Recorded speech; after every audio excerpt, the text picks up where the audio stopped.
All right. Whoa, that was our new intro. Welcome back, everybody. And that was crazy. That was crazy. I was dancing in my chair. That was intense, man. That was awesome. Happy Monday, everybody. I think you can improve upon that. I can't wait for next time. We are back and better than ever with our new countdown, kicking off our August Outturn preview tasting on this beautiful Monday night. So how's everyone doing? What do you think of the countdown?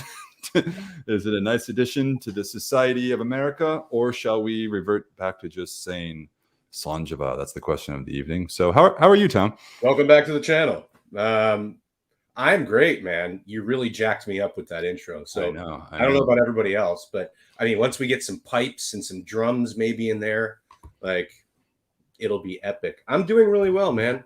Yeah. Had a nice weekend. Yeah. And now we're back at it. Looking at the month of August, we got some great stuff coming out, and that starts tonight with the Outturn preview. So yeah, big month. Good, man. How are you doing? I am well as well. Excited to be in August. August, guys, is a big month for Tom and I. Our firstborn children are celebrating we're turning 1 year old. That's right. Yeah, Eleanor's turning one on the 17th. Yeah. And what about Everly? When did she the 22nd. So yeah. Tom and I had daughters a few days apart a year ago, and it's been a hell of a year, I gotta say. And the business didn't go in the toilet. So hey, that's great. That's awesome. We're still here. We still like whiskey. I would say that whiskey tastes better than before. And it comes again. But for sure. I mean, the tastings are fewer and farther between with our new daddy schedules. So but yeah, it's going to be a great month. The whiskey will be flowing at Eleanor's party. Nice. I do stick a glass in her face every so often just to smell it. Is that bad? Yeah. She's 11 months old. No. Maybe I shouldn't be doing that, but I do that with wine as well, just to get the olfactory going at a young age. Yeah, I think nosing is perfectly legal. What do you guys think? First of all, how is everyone doing? Question we pose at the start of this is, what's in your glass? Pretty simple question. Alexander Brennan says, pouring some 30.117 in anticipation of the Outturn. He says, I've got to share a dram with my dad a couple of weeks ago. He's usually a fan of the peatier scotches and preferred it to the 29.277. So sounds like that's a great thing. I love sort of subverting expectations. Yeah, because 29.277. I mean, that's no sleeper. That's something that should set him up and knock him down for an Isla fan. That's great. Yeah. So shout out to Alexander. I meant to put the comment up earlier, but thanks for that. Adam Clary says 13.75 briny dancer with a side of 46.100 hearts. So it's like a fast food order right there. You got one whiskey with the side of another whiskey, and there you have a Monday. That's great. Turns into Friday. Man, that briny dancer, I can still taste that. Yeah. That is like that's just like the sea in your mouth. It's really awesome. Yeah, Brian Baum saying a wee dram of 33.91 barbecue on the beach at sundown. Would love to be on the beach right now, to be quite frank. That sounds like an archive bottling to me, Brian. Well done. That's going back into the, I don't know, I'd say the late 90s with that cast number. Yeah. Tom was trying to think where you were in life in the late 90s. Well, I was in college getting hammered. But that's neither here nor there. Yep. Well, anyway, so great to see everybody. You got Steve Balzac in the house. Pickley Dew says, I'm still at work. When I get home, I'm going to have something from Distillery 26. Love the tuning in it from work. Presume maybe on the West Coast. I would assume at this hour. It's 8:00 Eastern time, as per usual. So anyway, welcome again, everybody. We'll be going through the comments as we usually do. It's Tom and I, and we have the whole crew in tonight, so appreciate you tuning in. And tomorrow, as you know, is the release of our August Outturn. And we have, Tom, we'll be sharing the list, but offhand, how many whiskeys are coming out tomorrow? We have 12 coming out tomorrow. Okay. A nice, more succinct, I think, than in the past few months. Yeah. But I think quality over quantity. For sure with these, each of these really brings something to the table, and we're, and the theme is power pairings. So we power. But yeah, we're taking a stab at pairing whiskey with food, which is maybe not always a connoisseur's like first inclination to do so. Mm-hmm. A lot of times we're sipping neat after the food has been served. But for food and spirit lovers with heartier thirsts, I think it's a noble exercise, and it was really driven home to me, of course, at the Vault. So excuse me, at Queen Street. Right. We had a beautiful whiskey dinner in 2016 when I first joined the society. And I mean, of course, the library at any of the member venues in the UK is vast, and you have Michelin level food with this selection of whiskeys. There's some really good pairings that go on there. But I think with very little effort, you can do it at home for sure and play around. And while you're dealing with a higher ABV, you can still find foods that are going to pair well with these kinds of big whiskeys. And if you find the ABV is a bit too strong, I might say throw in a little water, reduce, bring out some of the more nuanced flavors and tone down the alcohol and go. There's a lot of fun to be had. Yeah. I would agree. I mean, tonight, Tom and I will just be tasting whiskeys. I think executing a pairing on screen where nobody else can really taste along with us. Well, I guess that's what they get with the whiskey. But at least they can sip on other whiskeys, but to execute a whole pairing online would probably be a little tricky, and probably not that well. Fun Listen, to watch. Ben, everyone's going to be listening to us taste anyway. They're not tasting with us, unfortunately. Yeah. So maybe as we're explaining each of these whiskeys, they could put their thinking caps on and shoot out some dishes that they think might be very suitable. Yeah, I'm down with that. I agree. I was always for years I was at the point where I was like, I don't really like to pair whiskey with food. I really felt that way. And I was like, because I was just whiskey on its own as an experience. But then I think the deeper I got into it and the more experience I got, the more often I was around it, I started to find other ways for whiskey to sort of suit into my everyday. And I do eat every day. Right. Yeah. I eat more than I drink whiskey, to be frank. But when I do, I think the two together, we've had some amazing pairings. I think, and my experience was also in Edinburgh at the Scotch Malt Whisky Society at a Queen Street bar. When they presented different pairings, I was like, okay, there's something here for sure. Yeah. So I like your call, Tom. As we go through these whiskeys, maybe we'll break each one because the theme is power pairings. Kind of just suggestions from everybody who's kind of with us tonight on what foods might go with these. And yeah. All right. So let's up the ante a little bit. So let's say for each of these whiskeys, someone who comes up with perhaps the most tantalizing to me and Ben's palate dish for each whiskey gets maybe a gift card. What do you think about that? Now, there are a couple of, I'm flying by the seat of my pants here, so bear with me while I work out the regulations here. So let's think about this for a quick second. So you guys are going to send dishes our way, and maybe Ben and I can have a quick chat at the very end of tasting something, and we decide which one we like the best. And if you and I feel very strongly, maybe there are two winners, I'm not sure. But the same person can't win twice, because I imagine there's a master chef or two out there. So, we want to maybe level the playing field a bit. So let's say for each of these, we could do that. Okay. Well, if anybody wanted evidence that this is not a scripted show, there you go. We certainly did not plan for this, and now we have to objectively choose. But I just blurted it out. Okay. So let's go. Tom takes full responsibility if you don't like his decisions. Yeah, they'll take it out of my paycheck. It's fine. So let's get into some whiskey. We got 5 here tonight. What we'll do is stick around at the end of the stream. We'll share the full list because, as Tom mentioned, we do have 12 releasing tomorrow. 1:00 Eastern time is the Outturn release. We'll be tasting through 5. Full disclosure, I briefly tasted some of these, just came in to the US, and they'll be released again, of course, tomorrow. I briefly tasted through some of these. Some of them really kind of caught my attention. Excited to go back. Tom, have you tasted all these so far? Or you? I did very briefly. Okay. Yeah. I opened these about an hour ago to just let them breathe in the glass. And then about 10 minutes before we went live, I nosed and kind of power tasted just to make sure we had the order right. Because there are a couple of wild cards in there that I wasn't quite sure about. But yeah, we have a solid lineup and a solid tasting order. And let's commence, huh? Yeah, and Multi ultimately says, rightfully so, we're tasting from the other of your verbiage. So we really have to step up our own tasting notes to make sure we articulate. Aren't we all in the ether of verbiage these days? Yeah. All the damn Zoom calls. Really look forward to in person again. I'll just throw that out there. So Tom, you got the bottles in front of you. You want to go ahead and introduce the first one? Yeah, sure. So our first guy here is a first fill ex bourbon barrel from the Southern Highlands.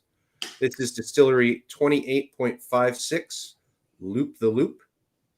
So, like I said, 8 years old, 60.9%, and a young and sprightly flavor profile. So, I think young and sprightlies are a great type of whiskey to kick a tasting off with. Usually pretty aggressive on the ABV. Obviously younger in age, but who cares too much about that? But really bright, kind of fruit forward, grain forward, something forward in the glass to kind of kickstart your palate and get your olfactory database moving along. So, all right, we haven't even begun, and I've seen some suggestions. Wow. Mark Rhoda says Tom is a vegetarian. Oh goodness, for the sake of my aorta, I wish I were. All right, Tom, kick us off. First whiskey of the evening. Yeah, and, I'm looking forward to this one. So Cask 28.56 Loop the Loop. Let's get into it, man. It's always great to start off with something at over 60% ABV. Yeah, right. I have it is not 1 p.m. Let's see how that goes. Yeah. You might be peeling me off my fishbowl chair later. I mean, right away. This is bright and zesty. It's fruity. It's a lot of stone fruit, kind of some apricot, sort of peach and apricot appeal there. Yeah, Tom, why don't we do this? Why don't you go ahead and kind of share your experience with, and then we'll go back and forth so that for everybody watching, if they're to respond with dishes or food pairings, proposed food pairings, it's a little bit more, it's easier to digest, I think, what we're saying. So go ahead. I'm curious to hear what you think overall. Yeah. Okay. Yeah, I mean, on the neat, we're talking the neat nose here. Some really bright tropical fruits. A little dash of like kind of pink peppercorn spice, white pepper spice, lighter spice, but not cabinet. A touch of light vanilla, almost like a sponge cake or like an angel food cake in the background. I'm gonna go for the palate. Go for the palate.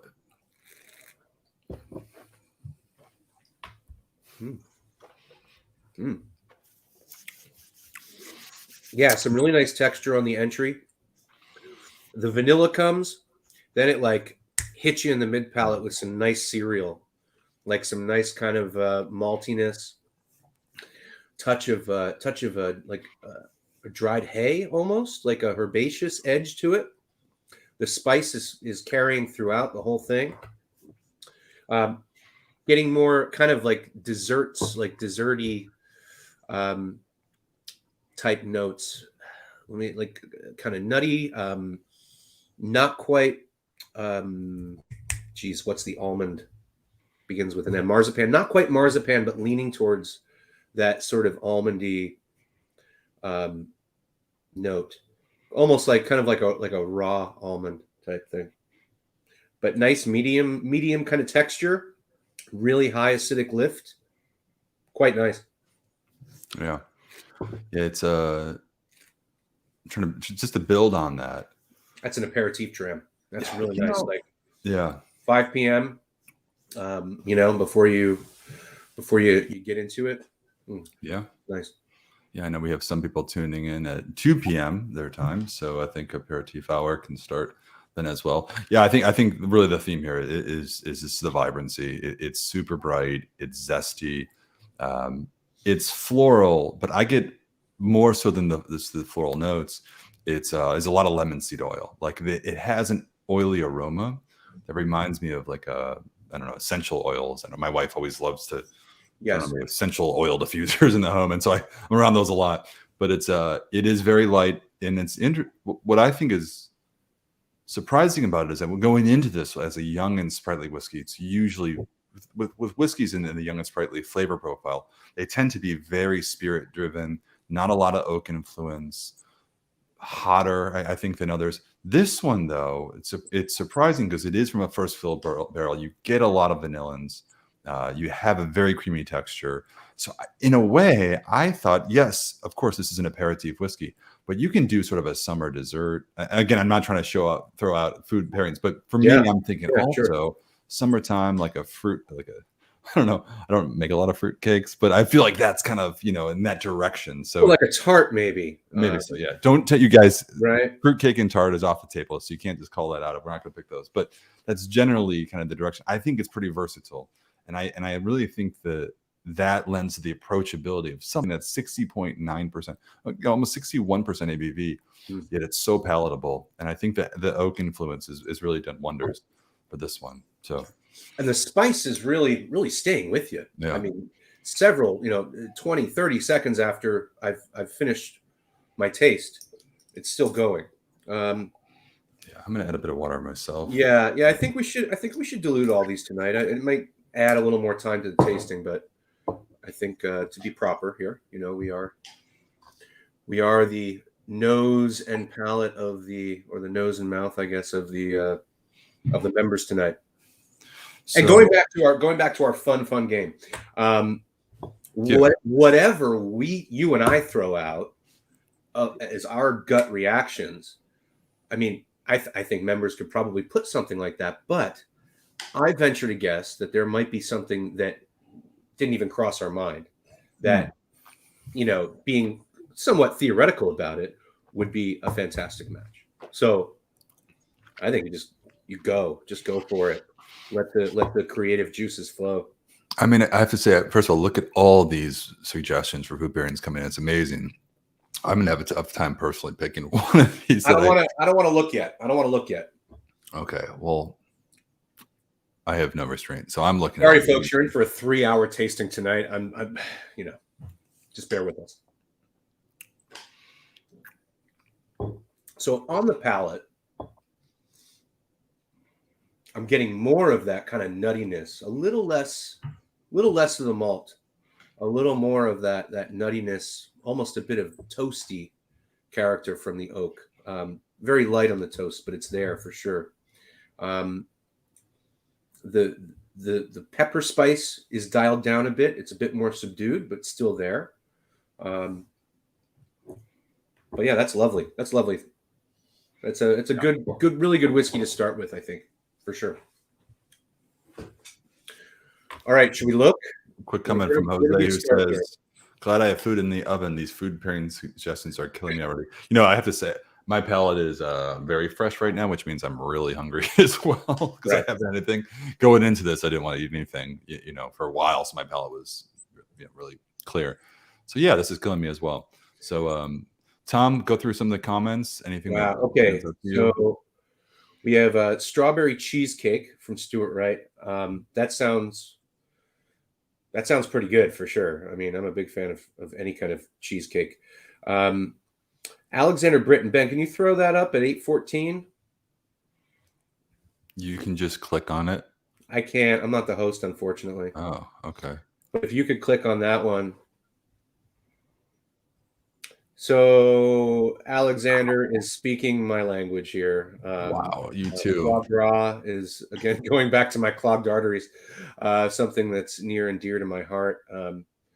I've never had the gout, but I'm probably on track. And Granny Smith apples, that acidity with the fattiness, that's perfect.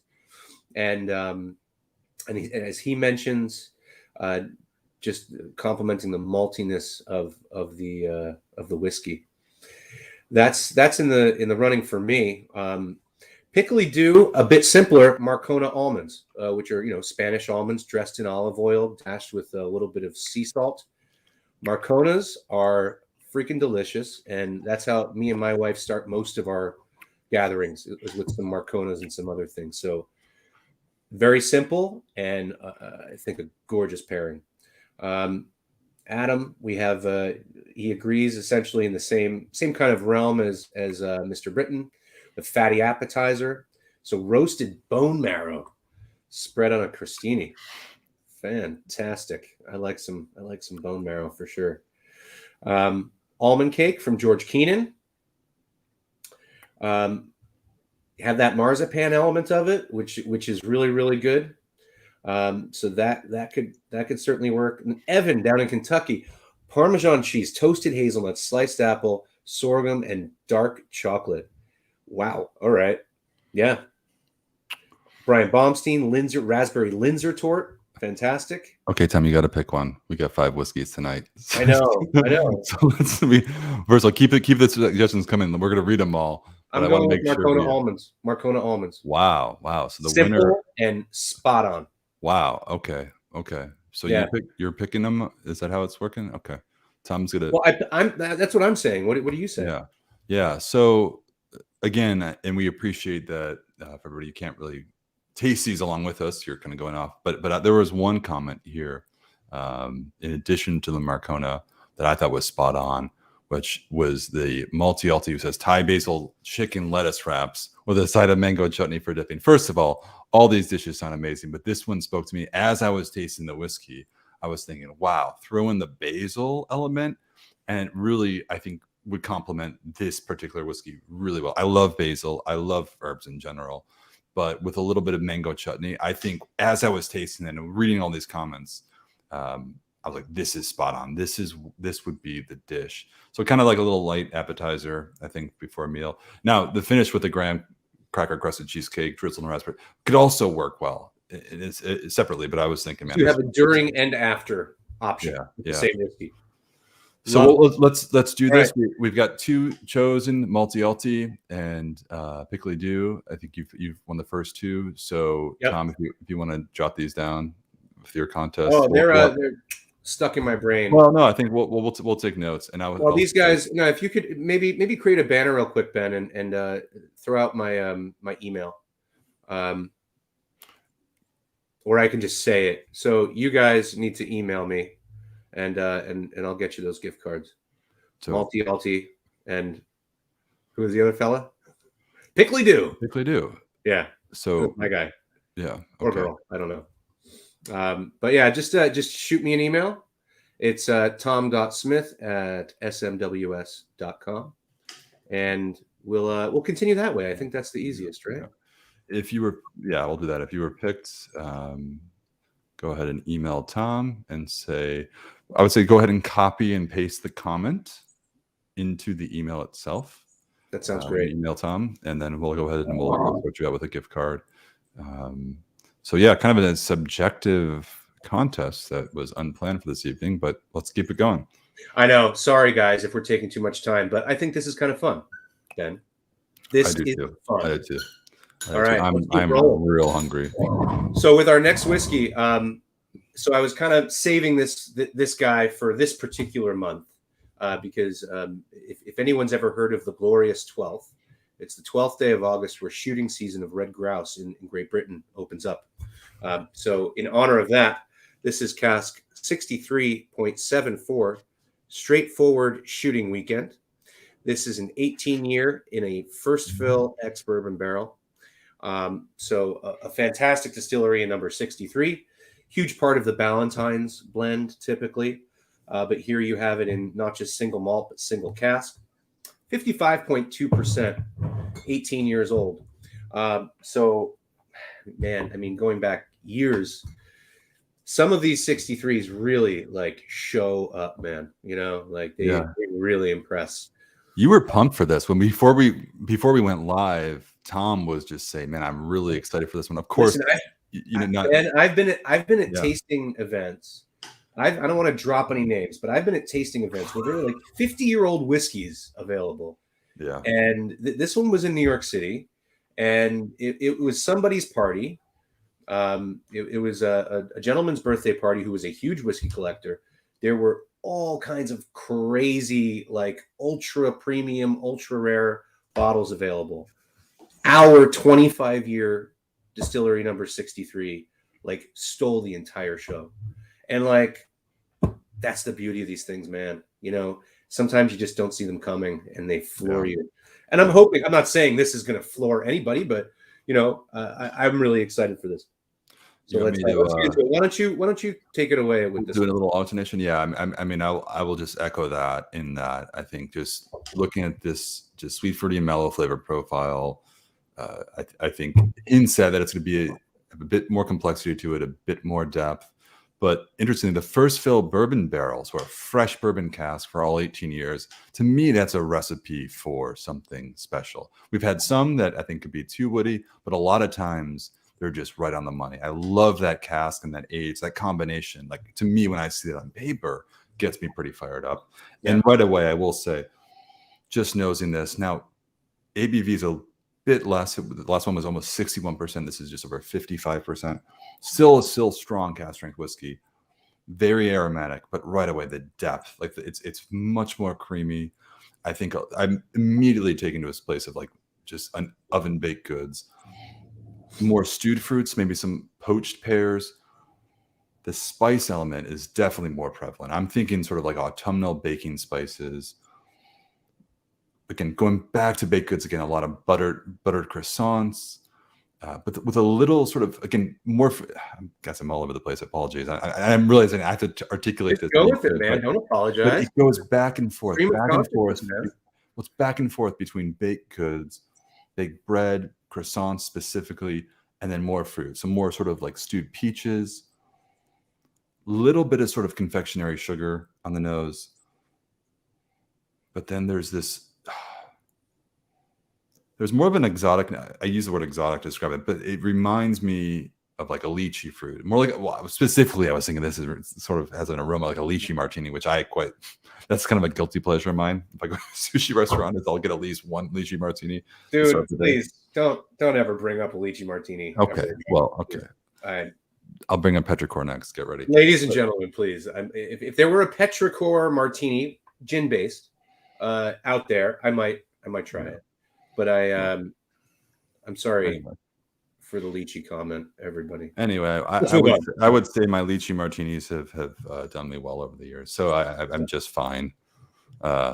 Anyway, I guess when I was 16 years old, I used to sneak White Russians at family gatherings. Oh, dude, so don't ever bring up the White Russians on YouTube. We all have, I guess we all have our skeletons in our closet. Yeah, and I guess I have no problem admitting what I like to drink on occasion, but the lychee fruit is there. It's sweet, it's fruity, but again, it's not fresh fruit. It's more stewed fruits, the poached pears, like stewed peaches. So, and then a lot of baked goods. So definitely, to me, I mentioned the first one can be a dessert whiskey, but I'll agree that was an aperitif. This is more of a summer dessert whiskey for me. That's what I'm thinking. And I'm not an expert when it comes to cooking. I'm not a baker.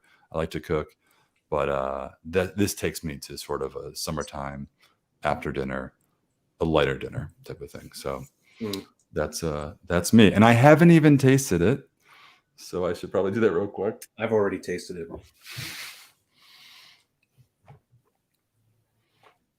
First of all, the delivery is perfect at this strength, 55.2%. Of course, what we had before to warm up was much stronger. Yeah. Very powerful on the palate, very creamy. The texture is really spot on. It's just fruity. It's exotic fruits now. It's a bit syrupy. I'm thinking like I was talking about peaches earlier, but I'm thinking like the canned peaches, literally like drinking the water that the peaches are in, which is sort of has that sort of viscosity to it. Kind of gross in a way, but it tastes a lot better than that. But there's an element there. And I'm going to end on that. I think it's kind of grounded. I mean, I'm agreeing with everything you're saying, and really the aromas are just leaping from the glass, and it shows that concentration of flavor. On the palate, getting a lot of that fruitiness still, but grounded with some really nice kind of dried herbs. Very, very nice. Just even though it's a first fill barrel, it's really just a kiss of oak tannin that's kind of framing everything. Really beautiful whiskey. It does not disappoint for sure. I was really looking forward to this whiskey for a few months, and I'm very happy it's here. So yeah. So a lot of comments coming in. Anything else? Obviously, you've been going. I have not added water yet to this one, and like I said, I thought that 55% for me again, from a higher strength warm up, it was spot on as is. But I've just added a few drops, and let's see how that changes the profile.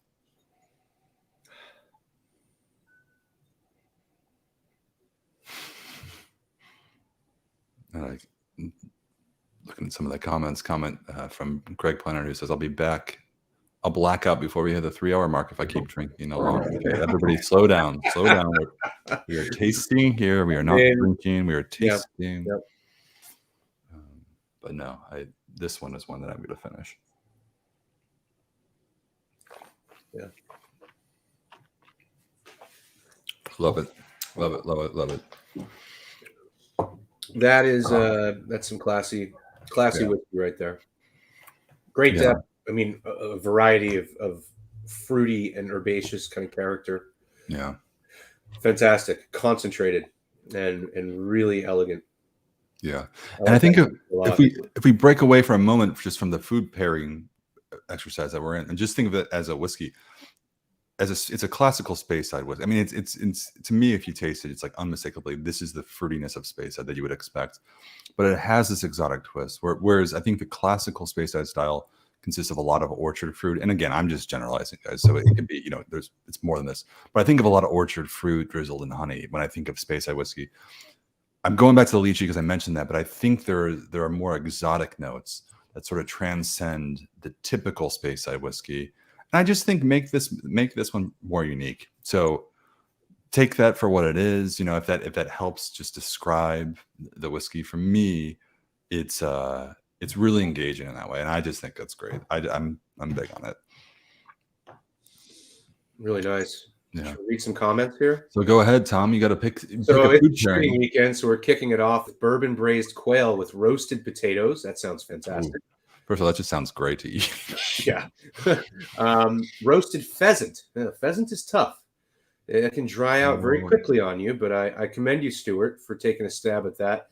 In an almond and orange glaze with caramelized parsnips. Oh, boy. I'm just trying to imagine that almond and orange glaze around this beautiful pheasant. Steve says baked brie topped with raspberry sauce and sesame crackers. Nice. The funkiness in the baked brie will definitely work with this because it has so much of that bright, slightly tropical fruit. Major Kusanagi is talking about pan-seared and braised duck with port wine and black mission fig sauce. That's rich. To my palate, that sounds more like a deep, rich, and dried fruit expression. But I'm sure this would work just fine. All you need is a lot of acidity along with that ripeness. Brian Baumstein, Peking duck, classic. Michael Epstein, big hearty beef stew. Stew, White Russians at Lebowski's in Edinburgh, very good. I've been to the Lebowski bar in Reykjavik, not in Edinburgh, so I'll have to go there next time. Scotch eggs. Excuse me, I skipped over one. Adam. Thinking something simple: macerated blueberries and angel food cake. That could be very, very nice. Yeah, maybe adding a bit of sugar to the blueberries, because even macerated, they tend to be pretty tart, even this time of year when they're in season. Steve Krantz, Scotch eggs after coming back from the range. Awesome. Although, who can find a Scotch egg in Scotland? I can't. I don't know, Ben, if you ever have had one. I've had Scotch eggs all over, Scottish pubs in the U.S., but I have a tough time. So anyway, food for thought.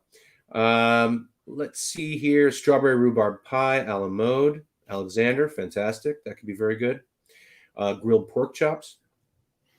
So what do you pick, Tom? What's your peaches? I'm trying to get through everybody here. Baklava, very, very good. I mean, I was smitten by the first two. It's tough for me to choose between. Oh wow, where are we here? I lost my place in the comments. I heard petrichor. We're there. Braised quail, braised quail, or roasted pheasant. I would take either or both of those. If I have to choose one, I have to go with Stewart. The roasted pheasant, almond and orange glaze. That sounds amazing. That's what I want to eat with this whiskey. Stewart, right? Okay. Well, interesting. So again, I'm picking on the basis of, first of all, I just want to say that there's quite a few dishes out here that I'm not as familiar with. So like I have not had a couple of these things here, at least in combination of one another. So I appreciate the first world cuisine that's been thrown out there. But let me go back, because I have to say that one that Stuart said, I was like, wow, this, as I'm tasting the whiskey, I'm thinking about these and visualizing like what would I like to eat right now, because I'm real hungry. And Stuart, I agree that roasted pheasant and almond, I like lost it when you said that. But I'm gonna go with where is it? I saw it. Oh, never mind. We can't win twice. You can't win twice. So yeah. It says pan-seared and braised duck with port wine and black mission fig. Okay, I just love duck. I think sure. Pan-seared and braised duck is amazing. I love port wine, and I think the figs. The figs are interesting. Fig sauce, but fig is a note that I wasn't thinking of when tasting this whiskey. But as I read that, I thought, oh, there's fig in here, and I think just credit to that for calling something out that you're not even tasting with me. But I was like, that's spot on. So I would say Stewart with the roasted pheasant and almond orange glaze, which I think is amazing, and the parsnips as well. And then Maj with the pan-seared and braised duck with port wine. Okay, 2 winners. Let's move on. Those are the. And again, that's tom.smith at smws.com. Yeah, we'll throw that back. Email Tom if you were selected. There we are. Very nice. Let's go to the next one. Okay. So our next whiskey, cask 9.208. This is baby.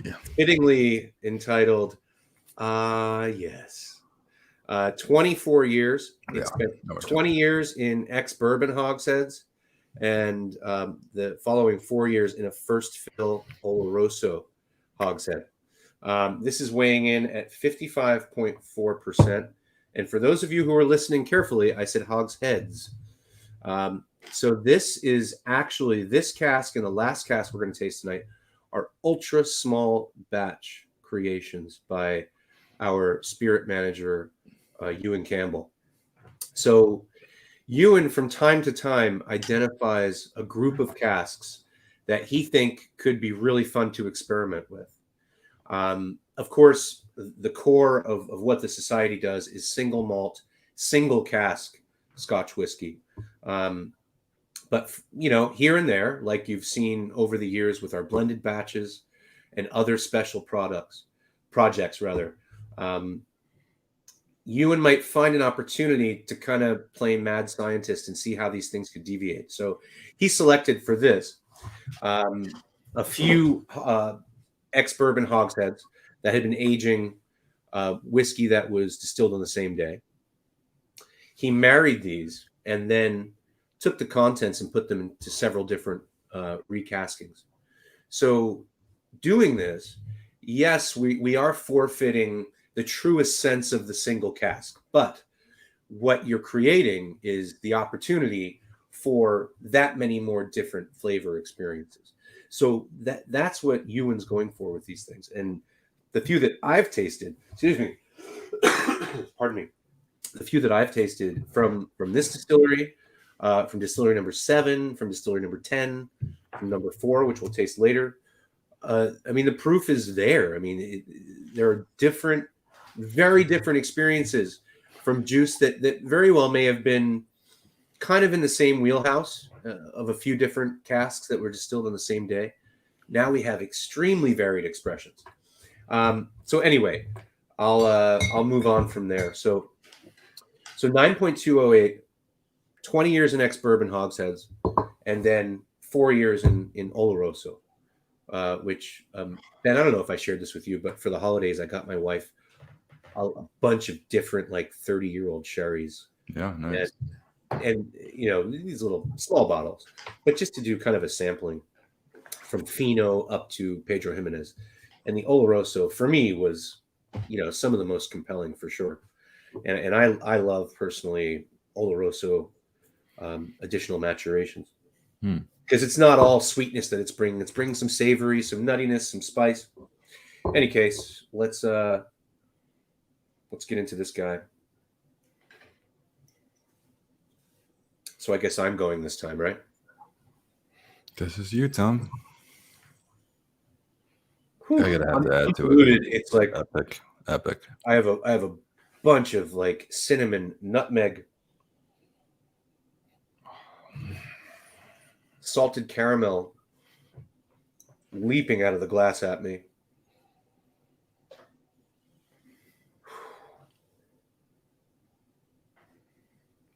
Not too much, a little bit of nuttiness, almost like a brittle.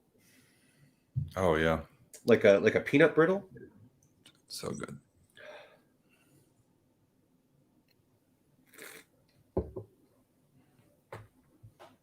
We're already getting some comments for food pairings. This is easy, says Adam Clary. This is easy. Is it easy, Tom? Well, it's easy to drink, I'll tell you that. I mean, at 55%, it is dangerously smooth.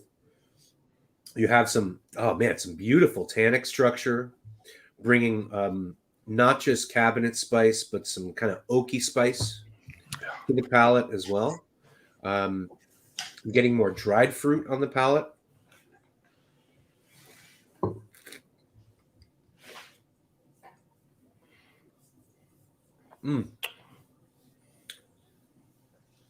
I want to get precise for everybody, but wow. Do it. Let's go. No, I'm just trying to pinpoint like what exactly is this? Like, what exactly am I going for here? It's kind of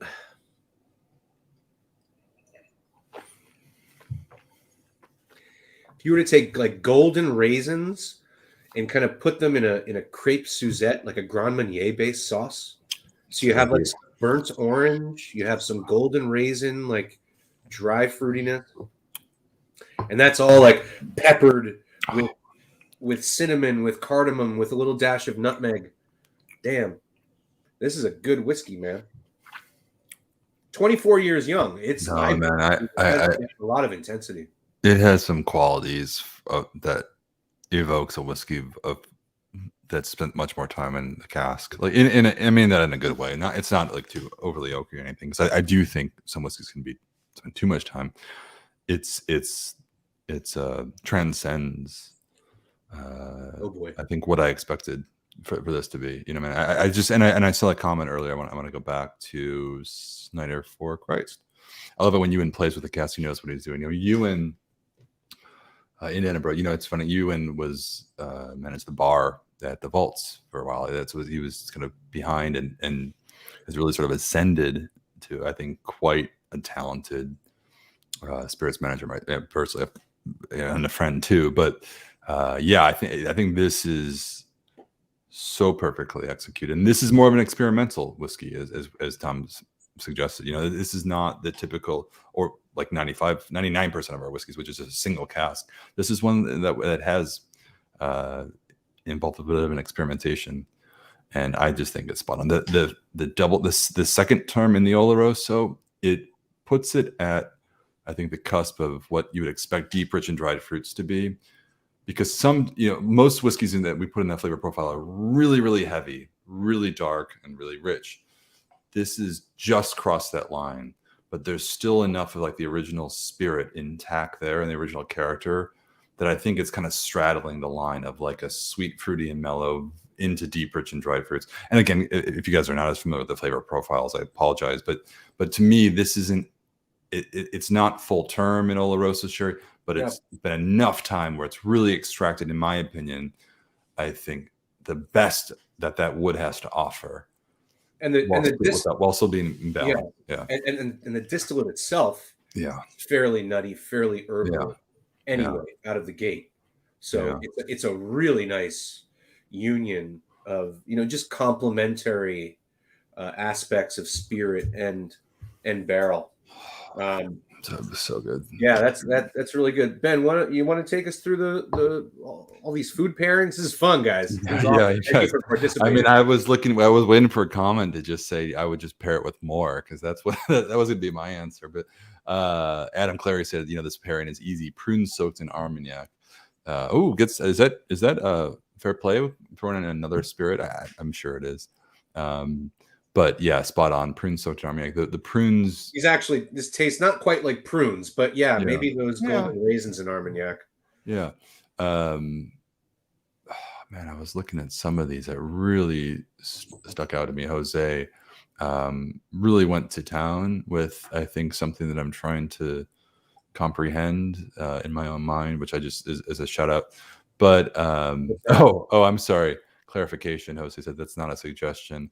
It's just what I'm enjoying. Okay, so maybe that's what you're eating right now. So I'll retract that.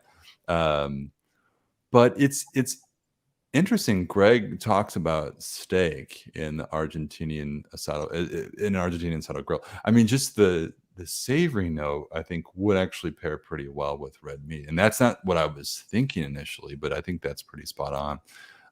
But I love this Serrano ham by Brian Bumstein. I think that's kind of spot on, because obviously that ties in the Iberian influence of this, you know, the Spanish sherry along with the ham. So those are the few that stood out to me. I'm trying to think of what else. What else is we here?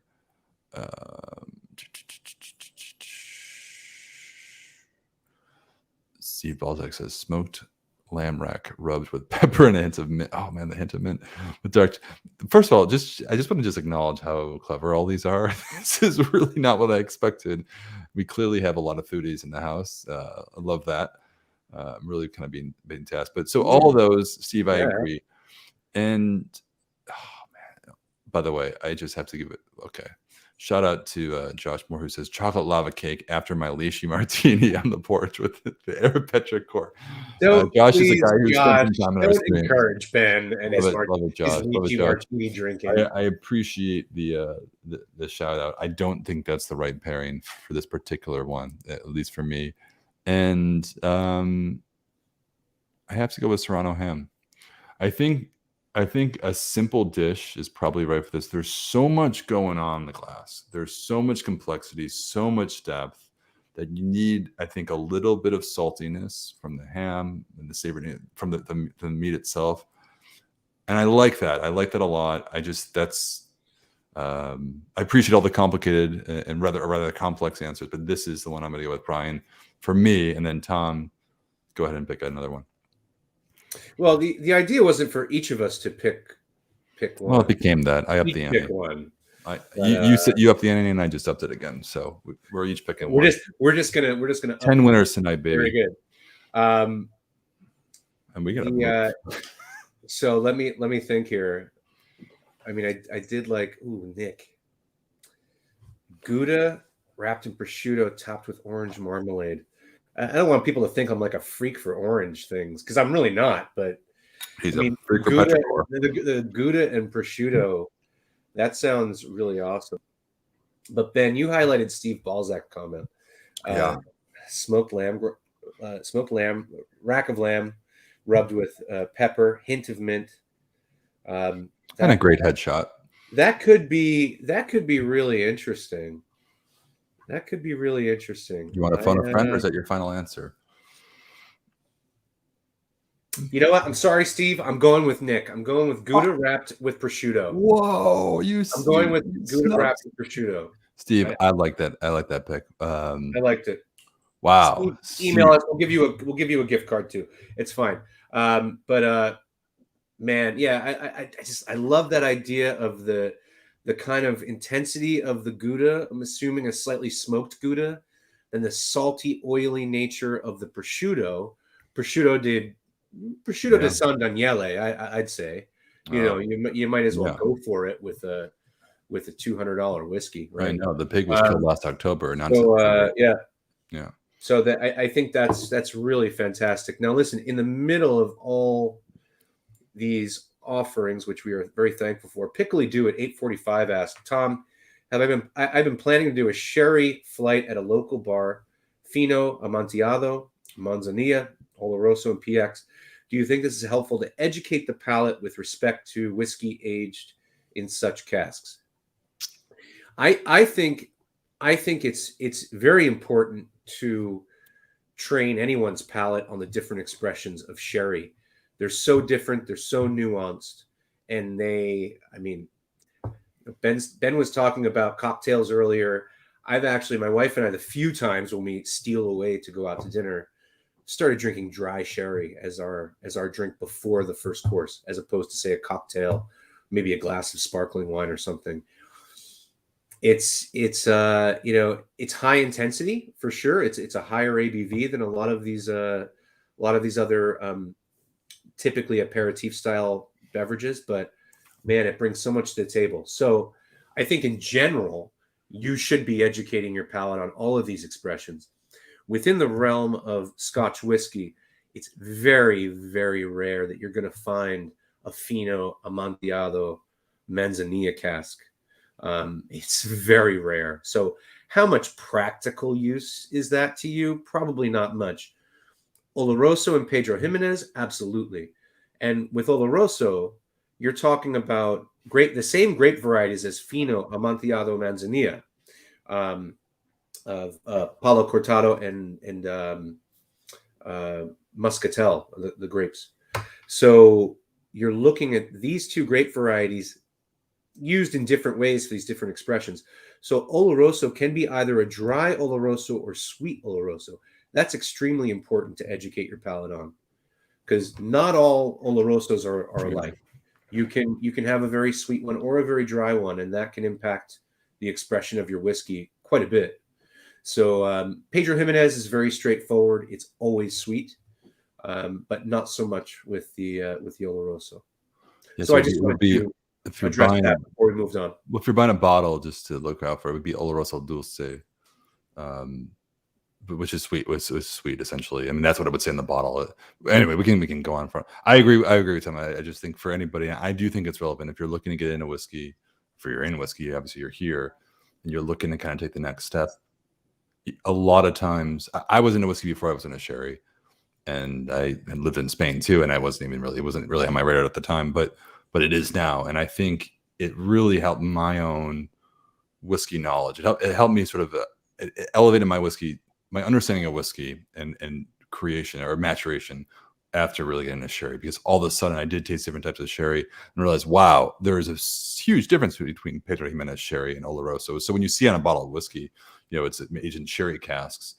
Yeah. Most of the time it's Oloroso sherry. You're right, but for others, you just when you see something that says Fino sherry, it's a very different flavor, completely different. So I just think it's helped, and sherry is relatively affordable to kind of get a hold of, and it's definitely worth doing a flight, do it all. And I think if you can pair it with some whiskey, aged in the same type of cask, that might be helpful as well. But so anyway, go into it. I'm sorry, really quickly, I misspoke earlier.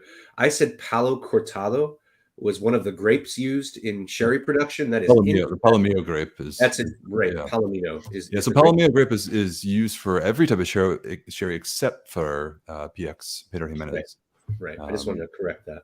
So it's interesting. The product, anyway, we can go on and on about sherry, but we'll start a sherry society, and then we'll go out around and go to bodegas and pick sherry casks. And yeah, that's where the Iberico comes in. Yeah. So anyway, well done for that. Let's move on. That was a great whiskey. We went into a deep tangent, which is always a good sign. Hey man, that was a heck of a whiskey. That's really, really good. I'm down for that one. So number 4, we have 5 tonight, and then we're gonna finish that. So again, if you were selected, I think Steve Balzac, who you snubbed in the last minute, thought you were to pick him. Steve, this is your moment to sort of step up with this one and really give us something special with this next food pairing, because this whiskey, I have to say, is the one that I personally could enjoy them all, but I was very, very intrigued by, super excited for. You might be surprised when you see this, because it's not something that's typically on my radar, but it has all of a sudden been on my radar, and I'm stoked for it. So, Tom, number 4 is what? Yeah, man. This is summer, man. This is great. This is Cask G9.4. That's right. Grain, boys and girls. Tiki bar delivery.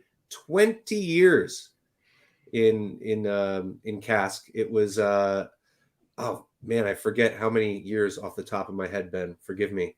I want to say it was 18 years in ex bourbon, and the last 2 years in ex Trinidad rum cask. So G9. This is the same grain producer as G15, and the same distillery that also produces 135, 122, 112. Am I forgetting anything? There is a Highland distillery that does a lot of things. They do a lot of things. Yeah. They are the Swiss Army knife of distillation.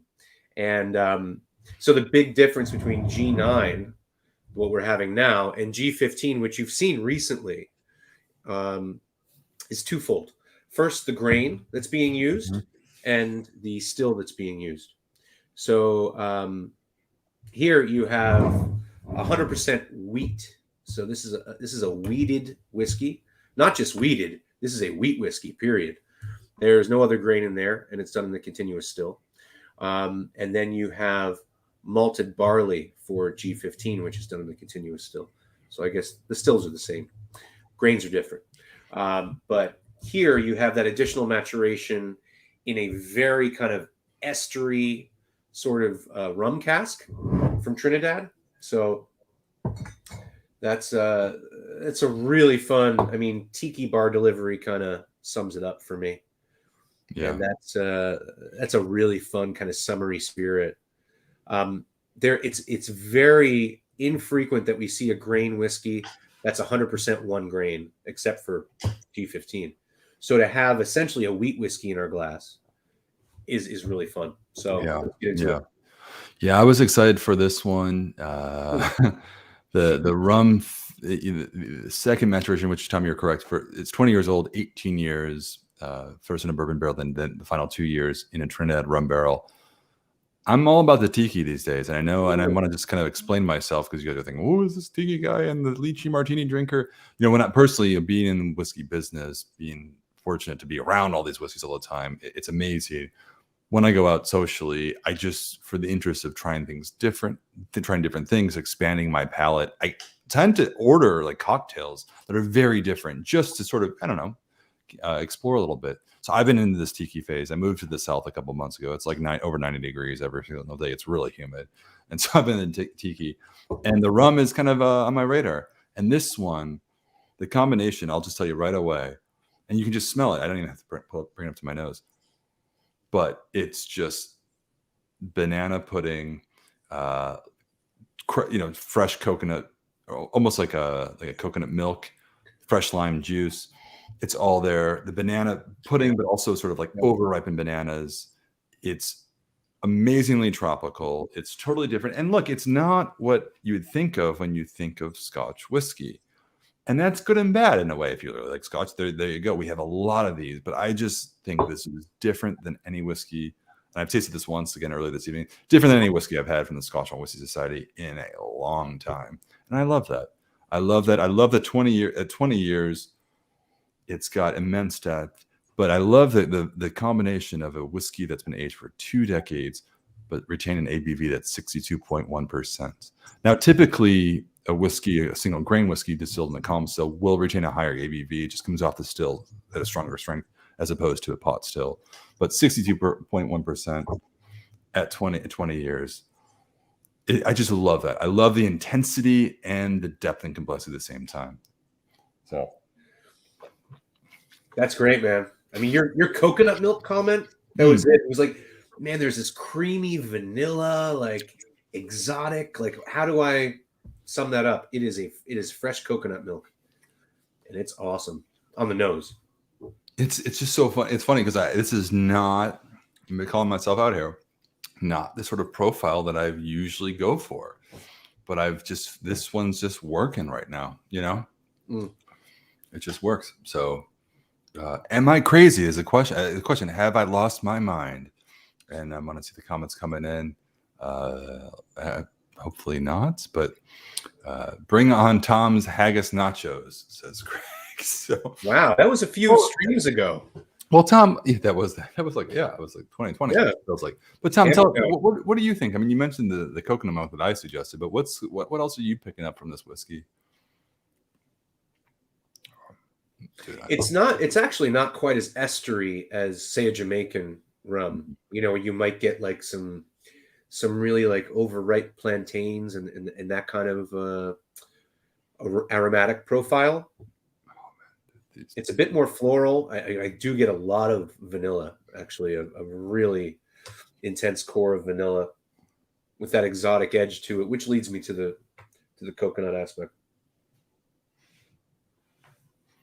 Oh my god, these food pairings are killing me, dude. I am so hungry, and these are so amazing right now because I think this would pair everything we've had would pair well with the dishes that have been called out, but this can really go in a lot of different directions. Yeah. You know, it's funny. Wheat as a grain is inherently sweeter than malted barley. I mean, leagues sweeter. But man, it really comes through on a very savory sort of razor's edge. That's extremely impressive. I mean, in a blind tasting, you might hesitate for a second, but I don't think you'd guess that this was not single malt. I don't think so. Sorry, it's a bit confusing after the rum cask. Yeah, I mean the rum cask trend. It would be interesting to taste the whiskey at 18 years prior to sort of going into the second term of the rum cask, because that the rum is prevalent. This is not, in my opinion, it's not a subtle finish or second maturation. It's not subtle. It's not overpowering, but it's definitely a rum cask. So it's there. And you're right, in a way, my mind went there than before. Oh, this is a single grain. It could just be a really high strength single malt. But at the end of the day, it's just different than anything I've had. You know what I mean? Out of all the single grains and single malts we've had, this is just so different. So I think Christopher Hoskin already won, right? I don't know. You had him sort up here, Tom. That's what you I said. did, yeah. But I think Christopher, I'm pretty sure that you already won. So I know who I'm going with. Christopher, did you win? Is the question for Tom, first of all. He won earlier with the game. Okay. So what's actually, let me Christopher go back. Yeah. I'm gonna filter through here. Wow, a lot of comments, guys. Thank you. First of all, these sound amazing, dude. All these food pairings for this whiskey. This is definitely beach. Okay. Yeah. So Christopher did not win. He was very close to winning with the 63. He's in, man. He's in with this guy, with this coconut shrimp and sweet chili sauce, yep. Slow roasted pulp. Okay, first of all, that is a meal. But that's perfect. That's perfect. But there are no rules. Okay. I think that's great. Okay. So, Evan, I'm sorry you said coconut shrimp a few texts later or whatever, or a few messages later. But yeah, Christopher Hoskin, that's it. That's it for me. That's all I need to see. All right. So now I'm going to search through. I'm going to pick one as well. Man, all these sound so good. I too am losing track of who's won already. Definitely not the haggis nachos. Tom and I, we had haggis nachos in Campbelltown once, and that was one of the best and worst decisions that I think I've ever made. To eat the whole thing of haggis nachos after like 30 whiskeys. Probably not the best pairing for this particular whiskey. But I can't remember who won, but there was one that was pretty simple. I think I'm going for the simple ones. But where was it? I want to find. Oh, you had the you just had Serrano ham. Serrano. Just search for Serrano ham. Yeah. No, man, grilled mahi tacos with mango salsa. You know, it's funny, when I was tasting this, I wasn't thinking fish, but I think that the mango would complement, and the mahi tacos will work well. This whiskey transports you beachside so quickly that, you know, anything from shrimp to mahi tacos to, you know, like pig on a spit, at a bonfire. All of it would be fantastic. Yeah, really good. Yeah. So if the two who were just selected, go ahead and email Tom for your gift card. And I see a couple of you have emailed me already. I really appreciate that.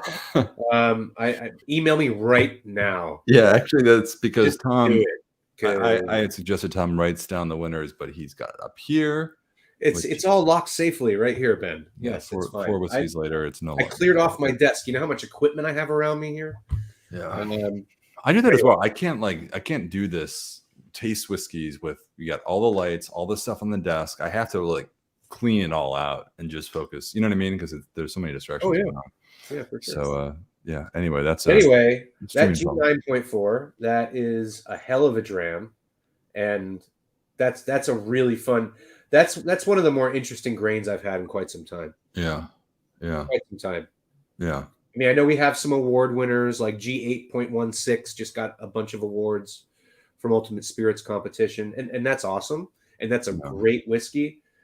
But 100% wheat, 20 years old in a rum barrel, give me a break, man. I mean, that's like man. That's like mad science at its best, and as far as I'm concerned. You have to like the rum. It's really cool. I mean, you have to enjoy the rum. If you're one who doesn't enjoy it, then maybe this one's not for you. But if you're into the rum cask or you like rum in general, this is spot on. I just think it's a unique whiskey, fits that profile, and it's and John Bourne says 10 winners, 27 emails. Tom, get ready. There you go. I like that math after 4 whiskeys tasted so far. Let's do the last one. So number 5 of the evening, and we've already gone over an hour, which is kind of the window that we try to stick to. But screw it, because it's a Monday and we're doing 5 food whiskeys. People are with us, man. Now I should say, Tom asked me last week. We had picked 4 whiskeys out for the tasting, and Tom said the next day, should we do 5? Or should we do 4? And I said we should do 5. And so we're now in extra time or overtime, and I'm pretty stoked because this is something, again, on paper at least, that I don't know, personally tasted, come across a cask like this in a while. So Tom, what do we got? Number 5. I like this name. It's like, what is it? It's really straightforward, man. Like, just telling it how it is. This is rock solid dramming pleasure. That's a Tom Smith cast name. That's awesome. Well, you know what my dream name is, but I can't share it on camera. 4.274. This is a 9-year-old. As I alluded to earlier, this is another one of these. I mean, experimental might be a strong word for it, but an opportunity to take a group of casks, marry them, recask, and just see where the flavors take you.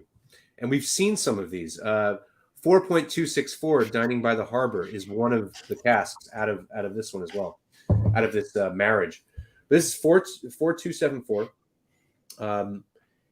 First fill ex bourbon barrel, and 63%. So she's not shy. But let's get into it. And just shout out to Alti. This is the way to do it. Why limit ourselves to the stupid 1-hour limitation? Greatest live stream thus far. First of all, it's not really a limitation. It's just sort of a notable time period of 60 minutes that I would assume, communicate to our wives that we will be available after said time. But there is no end to this one. I agree. I really appreciate you all offering some food pairing suggestions. This has been a lot of fun. Tom, your idea right off the start. We had no plans to do this whatsoever. Tom dropped the gauntlet. We really didn't. People may think we're full of shit, but we're not. I mean, what did I say to you before earlier? Well, 15 minutes before the stream, I get a call from Tom. 5 hours ago. So 5-6 hours ago, folks, Ben and I were in a meeting, an unrelated meeting, and I was like, oh, hey, by the way, let's think up of some random trivia or not so random trivia pertaining to the casks that we have tonight. We could have asked things like, oh, well, what's the flagship blend that Distillery 28, produces, or something like that. And I had several things in my head, but then it just dawned on me when I started rambling on about the pairings. Like, this this is more fun, I think. Yeah. Than having people, who can Google search the quickest and come up with the answer. Yeah. Come on, just use your noggin, and we're already getting some really fun. Yeah, I haven't even tasted the whiskey yet. Let's go. And my hair at some point is going to stand just straight up. So that's rock solid. First of all, we always will have a peated whiskey in our Outturn preview tasting lineup that we'll taste on.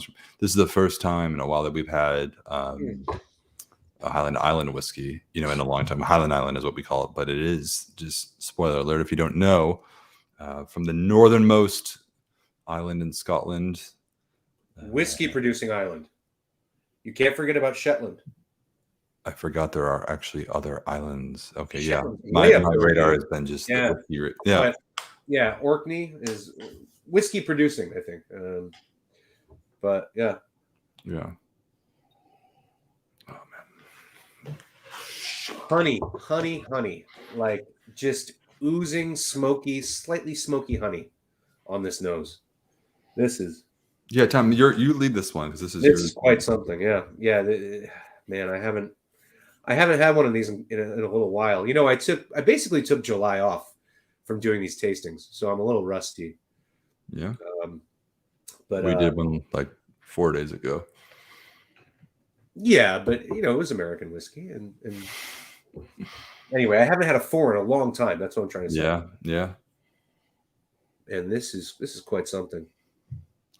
Oh man, So after I get through my initial hit of just slightly smoky, oozy honey all over the place, you know what I get, Ben? Just a touch. Petrichor. Oh. Petrichor. Absolutely. It's there. It's there. Tom loves finding Petrichor whiskey. And Tom, for everybody who has not indulged in your Petrichor. Okay, so just come with me, folks. And this is you're in Orkney. You found your way to a cliff that probably doesn't have a safety fence because it's Europe. And excuse me, Great Britain. Sit back and drink this whiskey while you do this. Post-Brexit. So you've sauntered up to the edge of the cliff and you're just staring down. You're watching the birds. You're watching the waves crash. And a rain just comes down on you. A sturdy Atlantic rain coming in from the west. So now the rain has ended and the sun comes out. And all of a sudden, like, you just smell all that damp earth beneath your feet coming up and going into your nostrils. That's Petrichor. It's amazing. For a moment, I thought Jenna was here, but it is still Europe, Jason. But it's post-Brexit, so I'm sure there are trials and tribulations there. That was almost on Jenna level, I would say, in terms of scene descriptions. Tom, that was spot on. Yeah, I really went there. Yeah, you went there. Well done. Yeah, there's so obviously the lightly peated, very lightly peated. You can't. It's not to the degree where you sometimes you'll taste. Sometimes I'll taste a peated whiskey. I'll think I'll have struggle even like find the smoky note to it because it'll be so faint. This is not that. It is a peated whiskey, undoubtedly, but it's softer. It's sweeter. It's more approachable than your typical sort of Isla medicinal peat bombs. There's an interest. Well, the note that for me it's just equally prevalent. The smoke is just like a cake, like vanilla cake frosting. So, which is something that I find in a lot of peated whiskeys, which I'm still waiting for some sort of scientific explanation or just some logical explanation as to why this is. But it's a big rush of confectionery sugar and vanilla with sort of very subtle, sweeter smoke, and a little bit of like a white chocolate type of thing. And I see, as I said that, I was just about to articulate white chocolate. I see, okay, Wyatt Hazy said peated whiskey, dark chocolate for the win, always works for me. This one, I think for this tastes a little bit like white chocolate that's there. And so totally different. Yeah. So beyond the Petrichor on the nose, I was going to get into that sort of sea air, that salinity, a bit of salty sea breeze that was coming through as well.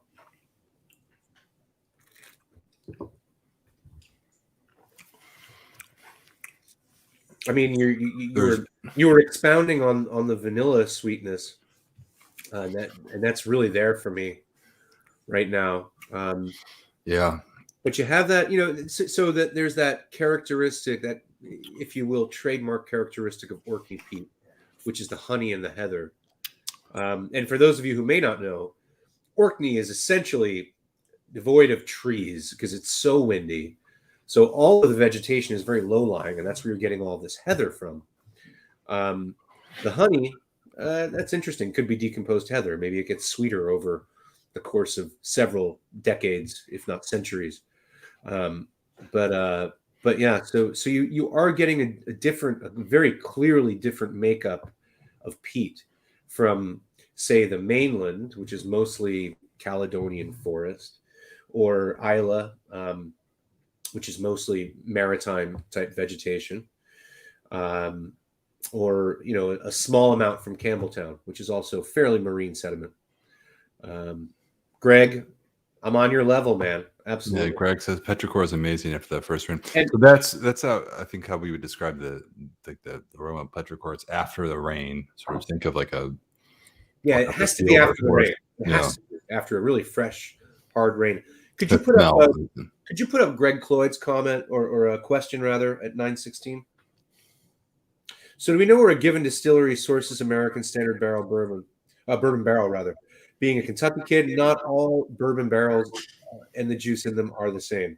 That's absolutely true, Greg. And essentially, you kind of have to connect the dots here, because a lot of these very large companies own both Scottish distilleries and American distilleries. So typically, if you have distilleries under the same corporate umbrella, for lack of a better term, that's where the trading is happening. Why purchase when you can just transfer type situation? So you kind of have to connect the dots for the most part, and that's the most I can tell you there. But it's a very good question. So I just wanted to point that out. Yeah, I think from my experience just talking to distillers in Scotland, and then the question comes up, who also follows up, the juice is important. Are they source barrels, simply Heaven Hill or Beam? Typically, I mean, you'll find the big ones, the big brands. Jack Daniels as being one. Tennessee obviously whiskey, large producer, has a lot of barrels available to ship over, and so just quantity alone will. Yeah, but that's not a bourbon barrel. I mean, that's a Tennessee whiskey barrel. So. No, I understand that, but I see an overwhelming number of distillers say that this whiskey is matured in a bourbon barrel, and it in fact came from Jack Daniels in Tennessee. So I've seen that in there oftentimes. So not from Kentucky per se, but a lot will come from Jack Daniels in Tennessee. And of course, they share ownership with, it's a Brown-Forman distiller. So a lot of the Brown-Forman Scotch, there's 3 distilleries in Scotland. So anyway, we can get off of that. But the point is, you don't always know. It blew my mind, man. Yeah, you don't always know. But that goes to your point, Tom. I mean, if single distilleries in Scotland owned by Beam Suntory, oftentimes look at it, the barrels from Jim Beam. It's just an easy trading when it's all under one umbrella for the most part. That's right. It's trading versus purchasing. I mean, you're it's a business, right? I mean, there's a cost effectiveness element. Yeah. So, yes, but any other thoughts on the whiskey, Tom? I mean, before we go into the food pairings, we've kind of been talking about the sort of the island and just the whiskey itself. I mean, as far as food pairings are concerned, versatility is the name of the game here. You can go with anything more maritime geared, where you're talking about fish or oysters or shellfish, that kind of thing. Even like grilled lobster and drawn butter is going to be amazing with this whiskey. You can go in other directions as well. It has the weight, it has the richness to stand up to a lot of different foods. It has a touch of the smoke, a touch of the salt, of the confection, of that kind of salted caramel characteristic. It's got a lot going on here. So I would say, first of all, for those who are maybe kind of dipping their toes in the peat pool, this is a good dram to go for, because there's definitely peat there, but it's not overwhelming. for the Matt Ryans out there who are looking for intense peak. I mean, this has a good amount of it, but it's not going to blow you over, and it's not going to blow out your palate, So that's really good. Versatility, man. You compare this whiskey with 3 different courses, just like off the cuff. I would say something like raw bar with some lobster tails or something to begin with. Then you could move to straight up barbecue, maybe some lean brisket, burnt ends. Ben, are you hungry enough yet? Dude, I have a barbecue place like 5 minutes down the road, and I'm just. And then we could do like a salted, like caramel creme brulee type thing, or even just simple salted caramels, as a dessert. And that whiskey's taking you through 3 courses, and it's awesome. It's really, really good. Why don't we pick out some good ones here? What do you got? Go ahead. I got mine. You kick it off, Tom. This is yours. Oh, really? Okay. I'm having a tough time seeing straight, Ben, but I'm going to do my best here. Whoa, Rockefeller from Malty Alti. I think Malty won already, right? Malty Alti won. Yeah. You want me to? Rockefeller is awesome. You want me to share mine first, Tom, and then would that help? Yeah, go ahead, Ben, please. Something I didn't articulate when tasting this, but I was like, man, I mentioned like the vanilla icing, and then I kind of went beyond, like when tasting it quickly. I moved beyond the vanillins, and then I got a lot of steamed mussels. That's exactly what I was getting. And Greg, this is my pick. I think this food pairing with this whiskey, he goes in a little further: mussels, scallops, swordfish, and clams in a boil. Okay, not a steam, a boil, but nonetheless. And I don't know if No Name Restaurant Boston Harbor is a place or not. That's irrelevant to my choice here. But I just think all of those things, steamed or boiled, what have you, would be amazing with this whiskey. And that is the one that I'm picking for the food pairing. Okay. You disagree? No, I don't disagree. Not at all. Yes, you were going to pick that one? Yeah. No. So... He also likes petrichor, Tom. So Brian Baumstein, what the hell are Goujon of Hattie? Goujon. I mean, I've had some pretty wild food in my day. I don't know what the hell Goujon are. Goujons. I'm not sure. If somebody can enlighten me. Amazing. You have one. I think you have to pick that one. I don't know. I Tom mean, is never, I want to know what that is. I'm really given a food. I'm really intrigued. I'm really intrigued. That is the winner. I think that's the winner right there. Yeah. But Wyatt simply says peated whiskey with dark chocolate for the win. Always works for me. And dark chocolate does work with me. With this particular dram, I might go a little lower in cacao percentages. Like maybe more like 65, 70. Don't make fun of me, Ben. No, dude, I'm just so hungry. Every time you say a food, I'm just like, I gotta eat. What, man? Look at me. I am a robust gentleman. I like my food. You are Renaissance anyway, rolling around in the petrichor. That's right. Just give me like a slab of dry aged steak and petrichor, and I'm fine. Yeah. So once Brian tells me, fried haddock, of course it is. So what's the Goujon of Hattie? All right. There's something else with a Hattie. All right. I'm going with that. Okay. I'm going with the fried Hattie for Brian Baumstein. Okay. Email me. Throw up my email, please. I thought Brian already won though. I don't think Brian did. Brian, didn't he pick the Serrano? I don't think so. Did he? Brian, I think you're the Serrano ham guy, right? I think you picked the Serrano ham. Tom, you have it up here, remember? I did. Yeah. But Brian, correct me if I'm wrong, but I believe you were. Yeah, Brian, please let us know. Did Serrano ham. Serrano ham there? Can I search this somehow? No, I'm fairly certain that's the case. So, Tom, you got to pick one more. Yep. Are you sure? By Brian. Yeah. Okay, Brian. Thank you for your honesty. But okay, so there was another. Who had the mackerel? Who had the fried mackerel? I think it was John Bourne. Yeah. Best meal on Orkney involves some crisped mackerel. So I am all about, if it grows together, it goes together. That is like a fundamental ethos of whatever it is, wine, whiskey, lychee martini, whatever it is. Like if it grows together, it goes together. So go for it, man. So John Bourne, I'm going to go with some crisped mackerel.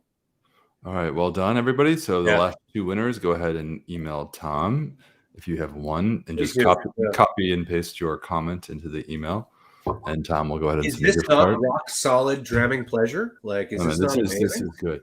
These 5 whiskeys. So in a moment here, let's share the rest of the whiskeys that are dropping tomorrow. Oh yeah, sure, lightning round.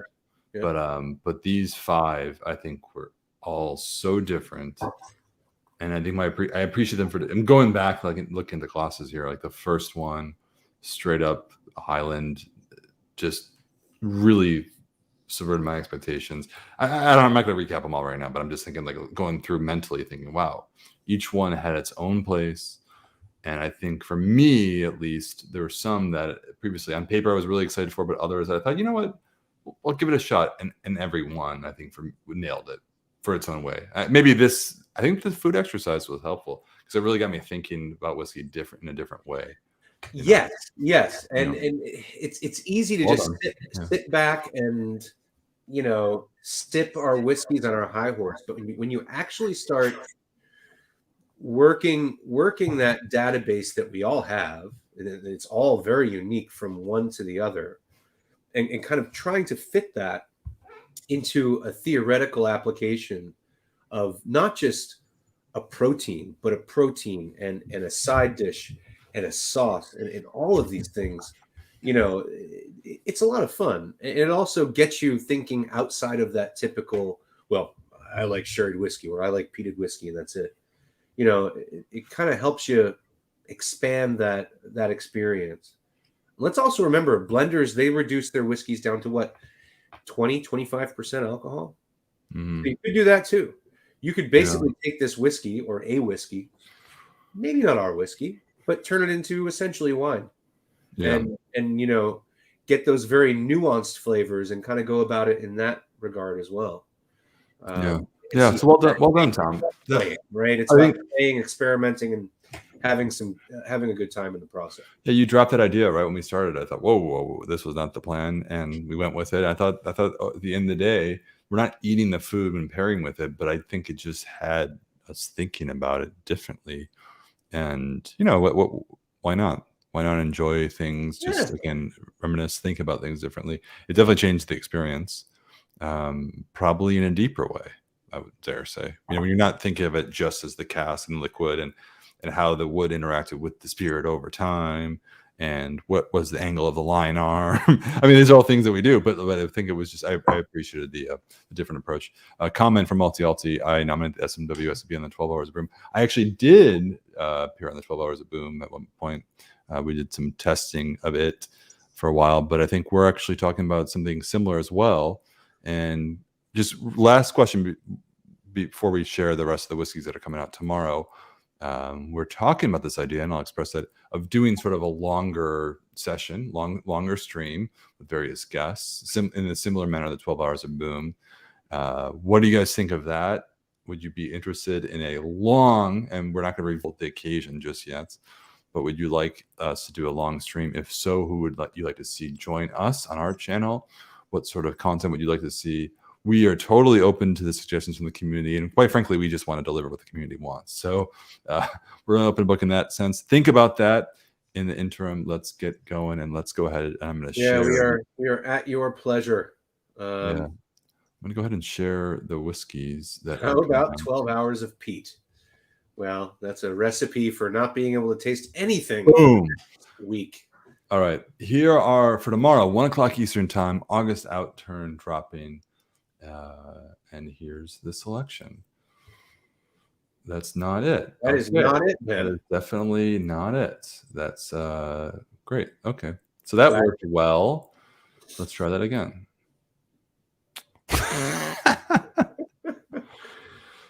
Well, it's an enormous microphone you have, so at least there's that. Okay. Well, obviously this is doing a thing because there are so many windows open. So bear with me. Do you want to try it one more time, or should I just I recite don't it? even want to do this. I just want to just. Here we go. I wanted to get rid of the thing that was. Got it. Robbie Robson asks, "Are there any 1 bottle per customer bottles in the Outturn?" Yes, there are. So there are 2 actually.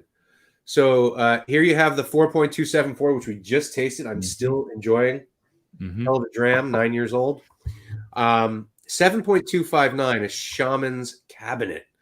So that's alluring. 13 years from the Speyside Lossy. That is a 1 bottle per member expression because it is bottle of the month.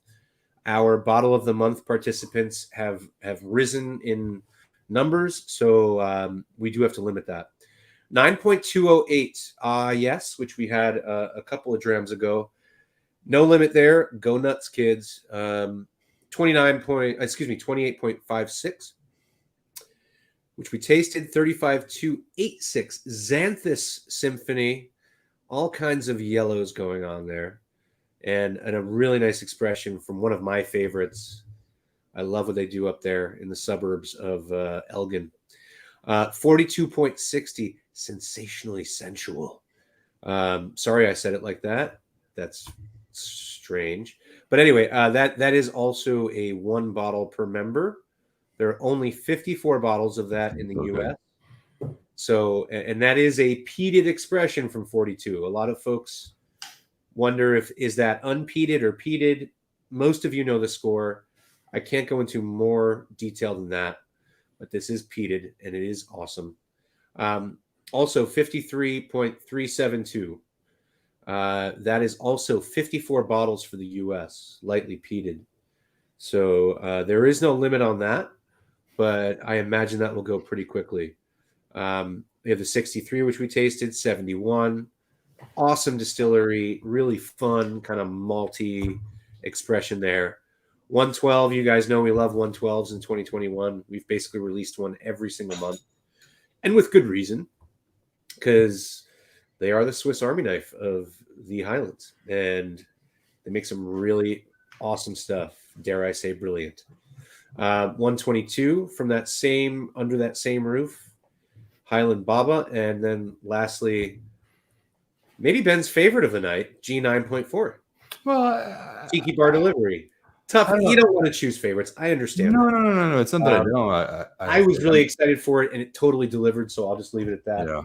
But really cool that we have a wheat whiskey in our ranks. I think that's fun. I definitely value the uniqueness of that one. I really enjoyed it too, and it's a summer whiskey for sure, and it's hot as hell down here. So that's pretty spot on. So that's the list. Pause or take a screenshot if you'd like.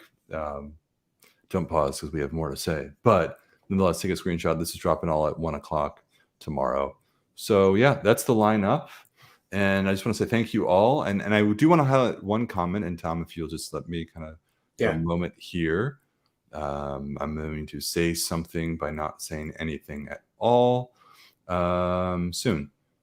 So anyway, that was that. Thank you all for very soon. That was I thought you were gonna ask me to sing the list, which at some point I will. Like sing the list. I could probably sing a list. I'm not sure.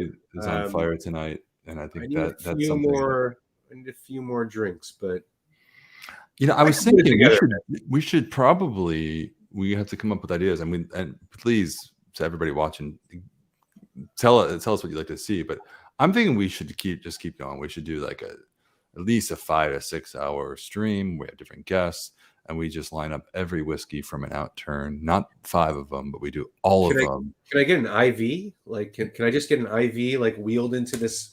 Oh goodness! I just knocked over my light. There you go. So that's exactly what I'm talking about. Can I get an IV like over here just to keep fluids going? And we'll get you a new ring light. Everybody sees what we're doing here. I mean, yes, we're tasting, but we're also ingesting everything. We're not spitting anything out, man. Like this is I got some catching up to do. This is intoxicating stuff. So 5-6 hours. Yeah, sure. I mean, we could treat it like maybe like Le Mans, you know, like where they're like different drivers going around the track. Yeah. Tom, You'll be the final hurrah. I think. Don't get me wrong. Like, I'm into it, man. No, I think I'd like to see how I perform after I don't 4 think you hours. can hang. I think you've said it. I think you'll be the fourth quarter. You know, you'll be the fourth quarter for sure, and you'll be singing that whole outturn. That's for sure. Right. I would like to. Alexander Bird says, "What about a 3-hour session, Joe Rogan style?" And I think that's a good start. Maybe we should start with 3. Yeah, we could dive into the subtleties of the lychee martini and how wheat, potato, and whatever other grain that makes up vodka will affect it. Yeah. Perfect. Well, anyway, with that, thanks all for doing this, Tom. Great suggestion. Hey, yeah, sure, man. I hope everybody enjoyed it. That was fun. I really appreciate all of you tuning in, and of course sharing your food pairing suggestions. Tomorrow is the theme of the Outturn is powered pairings. So it's fun doing this. Obviously, if you order some of these whiskeys, go ahead and pair them with yourselves. Pair them with your own foods. And email Tom. You'll have Tom's email address. Let me go ahead and put that back up there. If you were selected for a gift card, go ahead and email Tom. 2, if you have complaints and Tom, and you have to send those gift cards. Praises. You have to send those gift cards before the outturn tomorrow at 1:00 Eastern. Don't worry. Yeah. Don't do it. Yeah. I'm not worried. I'm just saying. I'm making sure everybody's. We're going to be going after the. I mean, we both have children under 1 year old. We're not sleeping in. No matter what happens tonight, there is a human alarm clock that goes off between 6:30 and 6:45 every single morning. Sleeping in is a funny word these days, but I know, right? That's 2 words. But anyway, it's a funny thing. Yeah, I have not done that in a long time. So thank you all. Tom, well done. It was fun. Ben, always a pleasure tasting with you, and I look forward to doing it again soon. All right, guys. Cheers. Cheers, guys. Thank you.